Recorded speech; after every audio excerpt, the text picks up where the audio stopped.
Arestado ang isang lalaki na umano'y nagbenta ng baril sa buy-bust operation ng pulisya sa bayan ng Bukawi, Kamakailan. Sa ulat ni Police Lieutenant Colonel Gilbert Diaz, hepe ng Bukawi Police Station.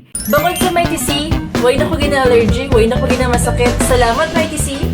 Kinilala ang suspect na si alias Ugong, 33 anyos, laborer, residente ng Barangay Antipona. Ayon sa ulat ng istasyon, kinasa ang operasyon laban sa target bandang alas 12:40 na madaling araw sa nasabing lugar. Nabatid na naaktuhang nagbenta ang target ng baril, kaya agad siyang inaresto ng mga pulis na nasa lugar. Nakumpiska sa suspect ang isang belt bag na may lamang hinihinalang hand grenade at caliber 38 pistol at buy-bust money. Dahil dito, agad humingi ng tulong ang istasyon sa Provincial Explosive K9 Unit sa Malolos upang magsagawa ng kaukulang explosives investigation sa nasamsam na hinihinalang granada. Dinala ang suspect at mga nakumpiskang ebidensya sa istasyon para sa wastong dokumentasyon at disposisyon habang inihahanda ang pagsasampa ng kaukulang kaso. Balita mula sa Bulacan, Central Luzon. Aileen Cuevas Sanchez para sa Kampiyon na Himpilan. Kampiyon sa Balita Serbisyo Publiko at Kasiyahan sa buong Pilipinas. K5 News FM.